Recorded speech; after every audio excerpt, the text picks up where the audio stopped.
Make your characters powerful by following these 6 easy steps and you will have an easier time with challenging content like Spiral Abyss. It's easy to believe that summoning for more characters and unlocking their constellations, as well as getting the coolest looking weapons, brings you the most power. And while this is true for the most part, the real hidden potential of any character lies in the artifacts. You can see for yourself how taking away even a single piece of artifact from Razor makes him less stronger. The same could also be said if we neglect to upgrade his artifacts, and the difference will only keep getting bigger once you start moving up in world levels. Of course, it's absolutely natural that you won't be able to sustain every character with competent artifacts, so we highly recommend for you to focus only on your main damage dealer first. This way, you'll have one hard-hitting character that can carry the rest of your team and also make you the star of your co-op games. To understand what makes an artifact powerful, there's one rule of thumb that's very easy to follow. Since we already established that we first want to work on our main damage dealer, the best solution would be to focus entirely on artifacts that provide attack from their main stat. This should be your #1 priority, even if it means losing out on artifact set bonuses or getting mediocre substats. As long as you can get your character to deal more damage, you will be able to beat more challenging missions. One example is the Spiral Abyss. It's a time trial challenge that gives out excellent rewards, but only if you can do it in just enough time. So the only solution is beating everyone up as fast as possible by utilizing attack from artifacts. And the last remaining thing you must do is examine if your main damage dealer scales off something else than attack. For example, Noelle needs defense instead of attack to make both her elemental skill and burst more powerful.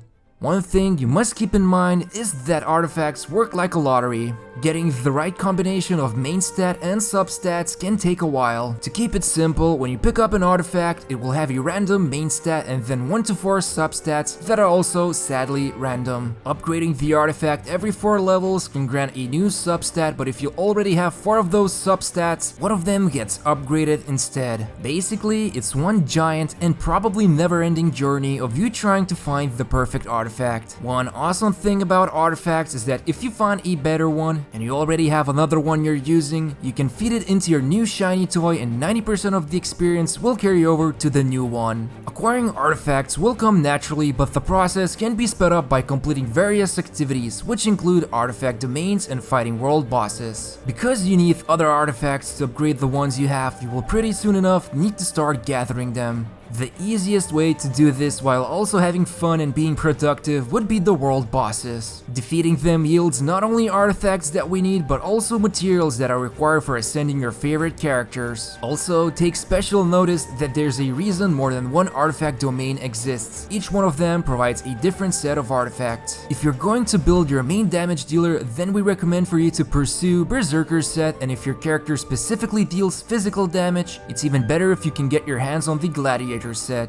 The most realistic situation of anyone who's just starting out in Genshin Impact is that you won't start seeing good artifacts until much later in the game. The best starting point would be to just simply focus on replacing your 3-star artifacts with a 4-star artifact, since there's a big gap of difference when it comes to the main stat. The second goal would be focusing entirely on the main stat that gives attack, and if there's more than one to choose from, the easiest decision would be to go for any of the substats that also give attack. Until you reach Adventure rank 35, it's better not to concern yourself with any of the set bonuses too much, because you will be restraining yourself instead of creating bigger damage output. The excitement of using sets comes a little later in the game, so the main purpose of going full attack on your damage dealer would be to increase your efficiency in leveling your adventure rank. Lastly, if you can't decide which artifact to upgrade first, you can always first focus on maxing out your feather artifact for your main damage dealer, as it will give the most significant boost to your damage. Once you're past Adventure rank 35, you will start acquiring 4-star artifacts by the bulk, so your focus will shift towards 5-star artifacts and of course the sets themselves. The intention of this guide was to help you grow in power, and the conclusion would be for you to first select your main damage dealer who will receive all the best artifacts, and you will also make sure these artifacts can provide attack from their main stat without worrying too much about other details such as the set or the substats. And if you're ever in need of resources to upgrade your artifacts, taking out world bosses is a great way to hit 2 birds with 1 stone and also acquire ascension materials in the process.